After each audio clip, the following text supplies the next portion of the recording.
Meus irmãos e minhas irmãs, nós vamos compartilhar ainda a palavra de Deus.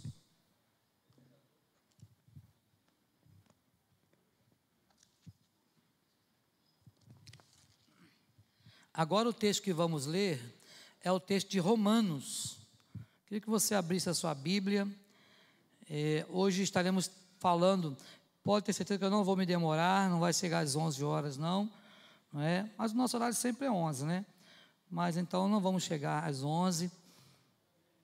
E eu quero ler com vocês esse texto da palavra de Deus, capítulo 9 da carta de Paulo aos Romanos. Nós vamos ler do 19 ao 29. Romanos, capítulo 9, do 19 ao 29. Vai estar no telão para você poder acompanhar, ou você pode acompanhar aí na sua Bíblia, no seu celular, como você preferir. Versículo 19 da palavra de Deus diz assim: Tu, porém, me dirás, de que se queixa ele ainda? Pois quem jamais resistiu à sua vontade? Quem és tu, ó homem, para discutires com Deus? Porventura pode o objeto perguntar a quem o fez: por que me fizeste assim? Ou não tem o oleiro direito sobre a massa, para do mesmo barro fazer um vaso para honra e outro para desonra? Que diremos, pois, se Deus, querendo mostrar a sua ira e dar a conhecer o seu poder, suportou com muita longanimidade os vasos de ira preparados para a perdição, a fim de que também desse a conhecer as riquezas da sua glória em vasos de misericórdia, para a glória preparou de antemão, para a glória preparou de antemão, os quais somos nós, a quem também chamou, não só dentre os judeus, mas também dentre os gentios? Assim como também diz em Oséias: chamarei povo meu ao que não era meu povo, e amada à que não era amada. E no lugar em que lhes disse: vós não sois meu povo, ali mesmo serão chamados filhos do Deus vivo. Mas relativamente a Israel, dele clama Isaías: ainda que o número dos filhos de Israel seja como a areia do mar, o remanescente é que será salvo, porque o Senhor cumprirá a sua palavra sobre a terra, cabalmente e em breve, como diz Isaías: se o Senhor dos exércitos não nos tivesse deixado descendência, ter-nos-íamos tornado como Sodoma e semelhantes a Gomorra. Amém. Que o Senhor aplique esta palavra, meus irmãos e irmãs, ao nosso coração nesta manhã. Nesta manhã eu quero compartilhar um pouquinho sobre o El Shaddai. Já ouviu falar desta expressão? Essa expressão El Shaddai é uma expressão utilizada no Antigo Testamento para falar de Deus. Quando eles queriam falar do poder de Deus, quando eles queriam se referir ao Deus Todo-Poderoso, se usava então a expressão El Shaddai. Vale a gente lembrar, meus irmãos e irmãs, que lá no passado, no Antigo Testamento, o povo de Deus não ousava, nenhum hebreu ousava falar o nome de Deus. O hebreu, ele não ousaria dizer a palavra Jeová, traduzida já para o nosso português, que na verdade lá atrás era escrita em hebraico com apenas 4 letras, chamado de tetragrama hebraico, que nós tradicionalmente falamos Ieoa ou Iová. Então essa expressão, esta palavra, o hebreu jamais ousaria pronunciar, porque o hebreu, ele tinha o mandamento e ele seguia ao pé da letra o mandamento que dizia: não tomarás o nome do Senhor teu Deus em vão. Então o hebreu jamais pronunciaria esta expressão, esta palavra, a não ser que Deus o autorizasse pessoalmente. É por isso que quando um profeta ou um sumo sacerdote, ele dizia esta palavra, você pode observar que os profetas, os livros proféticos, via de regra, trazem a profecia iniciando assim: assim falou o Senhor. Quando essa expressão era utilizada, a palavra usada era assim falou Yahvé.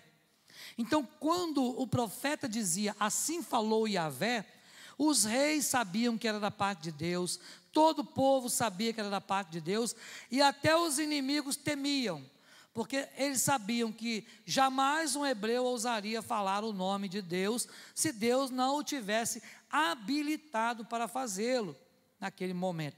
Então, falar do El Shaddai é falar do Todo-Poderoso, e é isso que nós queremos compartilhar nesta manhã. O texto que nós lemos, meus irmãos e irmãs, faz parte de um tratado teológico, né? O apóstolo Paulo escreveu 13 cartas que estão aí na Bíblia, e nessas 13 epístolas que ele escreveu, a carta aos Romanos é, sem dúvida nenhuma, a que tem um cunho mais teológico de todas as suas cartas. Paulo escreveu algumas cartas pastorais, como a carta a Tito, como a carta a Filemon, mas também Paulo escreveu uma carta teológica, que é a carta aos Romanos. Então, ao observarmos e lermos a carta aos Romanos, vamos ver que Paulo estava preocupado com a igreja que estava lá em Roma, uma igreja que estava suscetível a se desviar com muita facilidade. Por quê? Porque naquela época os ídolos que haviam eram frequentemente colocados em evidência. Frequentemente as pessoas adoravam a tantas imagens, a ídolos diversos ali naquele momento. E Paulo escreve justamente para que eles pudessem realmente ter a certeza de salvação. Uma outra coisa que estava sendo difundida naquela época é que as pessoas precisavam fazer alguma coisa para serem salvas. Isto é, que a salvação pudesse vir através das obras.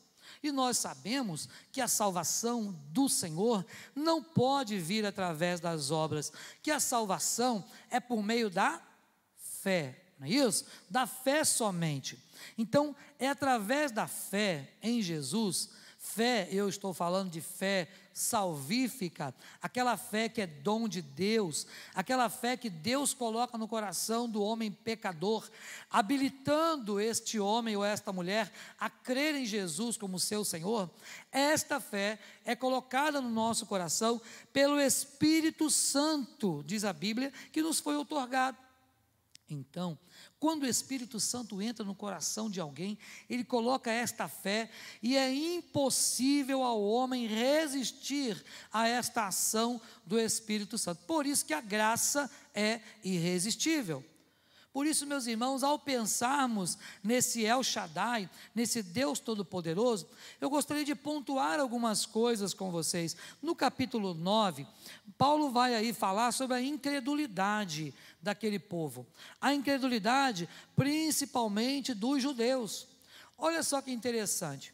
A Bíblia diz que o Senhor Jesus veio para o que era seu, e os seus não o receberam, mas a todos quantos o receberam, deu-lhes o direito ou o poder de serem chamados ou feitos filhos de Deus. Pois bem, observe que neste texto que acabamos de citar, diz lá o texto que o Senhor mesmo é quem nos escolheu. O Senhor mesmo é quem faz todas as coisas acontecerem, pela palavra do seu poder.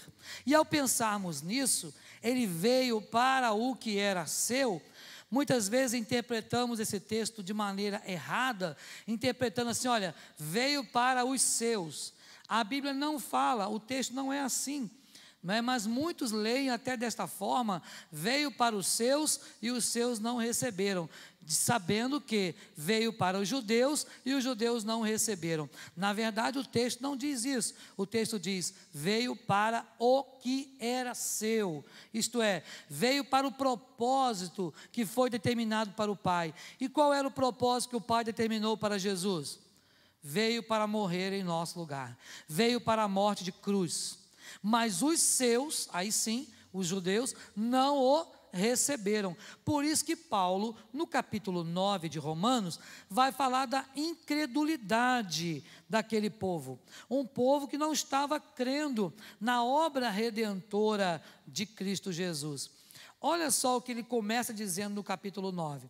Digo a verdade em Cristo, não minto, testemunhando comigo no Espírito Santo a minha própria consciência. Olha só, tenho grande tristeza, incessante dor no coração, porque eu mesmo desejaria ser anátema, separado de Cristo por amor de meus irmãos. meus compatriotas, segundo a carne. Olha só, o apóstolo Paulo está ali demonstrando toda a sua angústia, toda a sua tristeza em ver um povo que era para crer em Jesus, não crendo em Jesus. Meus irmãos, por isso é tão importante ao observarmos isso. Você vai ver que Paulo, então, neste capítulo, ele vai falar das promessas de Deus, vai falar da rejeição de Israel, e aí ele vai falar também da soberania de Deus.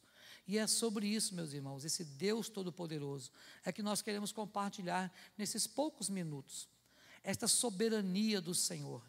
Mas observe, irmãos, que quando falamos em soberania, nós falamos então no poder de um Deus que pode todas as coisas, que não há nada difícil, muito menos impossível para Ele. Muitas vezes nós cantamos ou até falamos, né, que nós servimos a um Deus do impossível, não é verdade? Mas você, quando falar isso ou quando cantar isto, deve se lembrar que você serve ao Deus do impossível para você, porque não para Ele, porque nós servimos ao Deus que tudo lhe é possível. Não existe impossíveis para Deus, impossíveis são para nós, limitações são para nós. Nós cremos e servimos a um Deus ilimitado em poder, então não há nada que o Senhor não possa fazer. Por isso, ao pensarmos nesse texto, precisamos pensar que o Deus Todo-Poderoso, El Shaddai, é de verdade aquele que domina sobre todas as coisas. Não há nada que fuja ao controle do Senhor. E é por isso que a primeira coisa que eu gostaria que você gravasse no seu coração, neste texto, é que este Deus que é todo-poderoso, a sua vontade sempre prevalece. A sua vontade sempre prevalece. Meus irmãos, se você observar, sabe, o texto vai dizer assim, olha, quem jamais resistiu à sua vontade? Olha só, ele já começa fazendo uma pergunta: alguém consegue resistir à vontade de Deus? Não. E ele vai dizer: quem és tu, ó homem, para discutires com Deus? Porventura pode o barro perguntar para o olheiro: por que me fez dessa forma? Ou dizer assim, ó, coloca uma pedrinha aqui, coloca um adorno do outro lado. Vaso não fala, sabe? E às vezes nós ficamos pensando que nós temos o controle de alguma coisa na nossa vida. Gosto muito de um texto do salmista Davi, que ele diz: que é o homem para que dele te lembres, e o filho do homem, né, para que o estimes. Nós somos como um sopro, que de um momento se esvai. Nós não podemos acrescentar nem um segundo à história da nossa vida, diz a palavra. Jesus, falando isso aos seus apóstolos, vai dizer assim: olha, nenhum de vós, por mais ansioso que esteja, não pode acrescentar um côvado ao curso da sua vida. Isso por quê? Porque o nosso Deus, a sua vontade sempre prevalece. Pastor, então isso quer dizer que não adianta mais orar? Porque se a vontade de Deus sempre prevalece, não adianta mais a gente orar? Pelo contrário, adianta e devemos orar. Por quê? Porque Deus pode sim abençoar a sua vida, porque você tem buscado. Agora, é preciso saber que a gente pede, a gente clama, a gente coloca nas mãos do Senhor, mas não podemos perder de vista que é Deus quem dá a última palavra. O coração do homem pode fazer planos, mas a resposta certa dos lábios vem do Senhor. Então, é importante sabermos que a vontade de Deus sempre prevalece. A vontade do Senhor prevaleceu na eternidade, quando Ele nos criou. A vontade de Deus prevaleceu quando simplesmente lá Lúcifer, né, ele se rebelou contra o estado de santidade de Deus. Sabe? E uma terça parte dos anjos com ele foram expulsos da presença do Pai. Observe, Deus ali ainda assim com a sua vontade prevalecendo. Deus faz prevalecer a sua vontade quando Ele começa através das suas palavras dizendo: haja luz, haja firmamento, haja isso, haja aquilo. E as coisas começaram a existir, algo que não existia. Deus faz prevalecer a sua vontade, quando Ele diz, façamos o homem à nossa imagem e conforme a nossa semelhança. Deus faz prevalecer a sua vontade, quando Ele diz para o filho, filho, agora é a sua vez, agora é você que tem que ir lá e morrer por esse povo, porque eles são de dura cerviz. Porque não adianta eu renovar a aliança mais com eles, porque eles vão quebrar a aliança de novo, e se depender deles, ninguém vai ser salvo. Então nós precisamos fazer alguma coisa, e vai ser você, meu filho. Deus faz prevalecer a sua vontade o tempo todo. Mas o problema, irmãos, é que muitas vezes nós não nos damos conta disso, sabe? Nós achamos que nós temos o controle. Há um filme, né, que já passou inúmeras vezes na TV, e a sessão da tarde, a tal da sessão da tarde gosta de passar, né? Que o camarada tem um controle remoto, né? E que ele avança o tempo e volta o tempo. Já viram esse filme? Não sei, não lembro o nome não. Mas é interessante, né, que quando ele avança o tempo, sai tudo o contrário do que ele achou que iria acontecer, tudo dá errado. Ele achava que no primeiro momento, tá legal, porque estou avançando o tempo, estou passando as partes ruins da minha vida, só que ele se esqueceu que ao passar as partes ruins, ele também estava passando muitas boas, e ele não viu o tempo passar. Mas nós não podemos fazer assim, não há um controle remoto, que você possa dar pausa aí, não é, na sua vida e esperar a banda passar. Não tem esse negócio. Por isso, meus irmãos, precisamos reconhecer o senhorio de Deus na nossa vida, porque a vontade dEle é que sempre prevalece. A gente ora, a gente clama, a gente suplica, a gente chora, mas no fim das contas é Deus quem opera em nós, tanto o querer quanto o realizar. Não é verdade? Amém? É assim que Deus tem feito na nossa vida. Segunda coisa que eu queria que você gravasse no seu coração é que através desse Deus Todo-Poderoso, através desse El Shaddai, Ele faz conhecida a sua misericórdia. Observe, meus irmãos, que Deus, no versículo 22, Ele faz ali vasos para a honra e para a desonra no 21, e no 22, Ele diz que o Senhor suportou com muita longanimidade os vasos de ira preparados para a perdição. A misericórdia de Deus, diz a Bíblia, é a causa de não sermos consumidos. A misericórdia de Deus é a causa de não sermos consumidos. Por quê? Porque a misericórdia dele se renova a cada manhã. Porque se não fosse assim, meus irmãos e irmãs, nós estaríamos perdidos. Então, ao observar esse Deus Todo-Poderoso, esse Deus que age acima do tempo e do espaço, podemos observar então que, de fato, através do poder dele, ele faz conhecer para nós, ou conhecida para nós, a sua misericórdia. Quando ele, mesmo nós sendo pecadores, ele nos abençoa. Mesmo eu e você sendo reincidentes nos mesmos erros, Deus continua nos perdoando, Deus continua nos sustentando, Deus continua abençoando a nossa casa e a nossa família, Deus continua abrindo portas de emprego, Deus continua fazendo os milagres que nós não podemos fazer, Deus faz. Porque aquilo que eu e você não podemos fazer, Deus faz. Por isso, esse Deus Todo-Poderoso faz conhecido a sua misericórdia. Fez isso lá na cruz do Calvário, quando Ele deu a sua vida por nós. Sabe? Isso é misericórdia. Lá deveriam ser os nossos pés, as nossas mãos. Deveria ser a nossa cabeça na coroa de espinho. Mas a misericórdia dele que nos alcançou fez com que nós fôssemos substituídos. Fez com que essa substituição ela pudesse ser eficaz, pudesse ser algo realmente derradeiro e eficaz para nós. Então esse sacrifício de Jesus não foi em vão, foi ato de misericórdia e de bondade do Senhor. Por isso que através do poder dele, ele opera em nós e ele faz conhecida em nós a sua misericórdia. Mas também uma outra coisa que eu queria que você gravasse no seu coração nesta manhã, é que o Todo-Poderoso não faz acepção de pessoas. Ele não faz acepção de pessoas. Olha o versículo 24. Os quais somos nós, a quem também chamou, não só dentre os judeus, mas também dentre os gentios. Aqui, irmãos e irmãs, sabia que está escrito o seu nome? Você já leu o seu nome na Bíblia? Já leu, Marisete, o seu nome na Bíblia? Não, tem seu nome aí, nome do Júlio, tá? Tem nome de todo mundo aqui, dos salvos, dos eleitos, está o seu nome aqui, nome do Fernando, né? Está o nome da irmã Gláucia, aqui ó, olha aqui o seu nome aqui ó, os quais somos, quem está lendo aí, está fechada a Bíblia?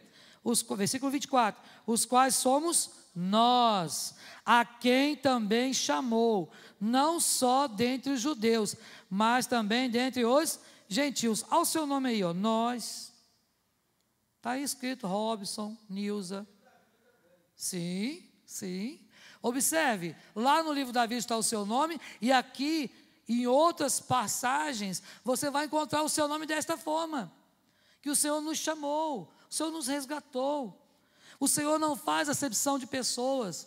Você vai lembrar, meu irmão e minha irmã, que lá os apóstolos de Jesus e Paulo, você vai ver que Pedro começou a pregar, e ele começou a pregar para quem? Para os judeus, não é isso? Quando Paulo começa o seu ministério apostólico, no capítulo 9 de Atos, ele começa a pregar para os gentios, sabe? E lá está o seu nome.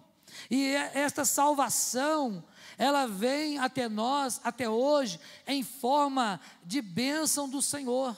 Isso quer dizer que o nosso Deus, Ele não olha para a sua conta bancária, Ele não está preocupado com a sua condição social, não está preocupado se você tem seu nome nas colunas sociais do município ou do estado. Deus não está preocupado com a cor dos seus olhos ou do seu cabelo, porque Ele que fez tudo isso, foi Ele quem te fez, sabe? Então o Senhor não faz acepção de pessoas. Por isso que a espera, e eu gostaria de ter essa alegria, eu vou ter em nome de Jesus, né? É isso que eu creio, né? Que um dia vamos ouvir aquela frase do Senhor Jesus. Qual é a frase que você quer ouvir? Vinde a mim, bendito de meu Pai, possuí por herança tudo que vos foi preparado desde a fundação do mundo. Mas você sabia que tem gente que vai ouvir uma frase um pouquinho mais dura que essa? Não vos conheço, apartai-vos de mim, malditos, para o fogo eterno, preparado para o diabo e seus anjos. Irmãos e irmãs, nosso Deus não faz acepção de pessoas. Se creres, será salvo. A Bíblia diz, garante isso para nós, sabe? Quem crer e for batizado será salvo, e quem não crer está condenado, porquanto não creu no unigênito Filho de Deus. Meus irmãos, é preciso crer, porque todos que o Pai me deu, disse Jesus, nós não lançamos fora. Pai, de todos que o Senhor me deste, nenhum só se perdeu, exceto o filho da perdição. Então o Senhor acolhe todos que vêm. Por isso Ele diz, vinde a mim todos vós que estáis cansados e... Tem alguém cansado aqui? Não, né? Graças a Deus, né? Sobrecarregado? Não, a gente não tem problema, não é verdade? Não tem problema nenhum, coisa fácil viver, né? Pois é. Então Ele chama você, está chamando você. Quando Jesus diz, vinde a mim, todos vós, estáis cansados, eu sou o primeiro da fila, cansado, opa, já levanta a mão. Sobrecarregado, eu levanto as duas mãos e já corro lá. Porque isso, nós vivemos num mundo que jaz no maligno, mas a Bíblia diz também que os que são de Deus, o maligno não. Louvado seja Deus por isso, amém? Louvado seja Deus por isso, o inimigo não toca. A última coisa, meu irmão e minha irmã, para você gravar no seu coração, sobre o Deus Todo-Poderoso, o El Shaddai, é que esse Deus sempre cumpre as suas promessas. Sempre cumpre as suas promessas. Já viu uma promessa de Deus falhar? Por acaso aquilo que Ele prometeu lá na eternidade não vai cumprir? Vai cumprir, cremos. Muitas já se cumpriram. Muitas promessas que Ele havia feito já foram executadas, mas algumas delas ainda estão por vir. E nós precisamos saber que o nosso Deus sempre cumpre as suas promessas. Não é homem para que minta, e nem filho do homem para que se arrependa. De modo que o Senhor que fez a promessa, o Deus que começou a boa obra, é fiel para completá-la até o dia final. É o Senhor quem guarda o nosso bom tesouro, nosso bom depósito. Meu irmão e minha irmã, se dependesse de mim ou de você, nós voltaríamos para a lama. Se Deus nos soltar só um minutinho, se Ele soltar das nossas mãos só um pouquinho, a gente volta para o buraco. Porque nós somos maus. O nosso pensamento é mau. O nosso coração é corrupto. A nossa mente é desesperadamente corrupta. Mas é pela graça de Deus e pela ação do Espírito Santo que habita em nós, é que nós somos e temos condições de fazer alguma coisa que venha a agradar a Deus. Por isso, meu irmão e minha irmã, esse Deus Todo-Poderoso, lembre-se, há um lugar para você ficar, há uma posição correta para você ficar diante de Deus, que é o lugar que diz lá no Salmo 91. O que diz o Salmo 91 mesmo? Aquele que habita no esconderijo do Altíssimo. Esse é o lugar. Esse é o lugar para você habitar. Esse é o lugar para você permanecer.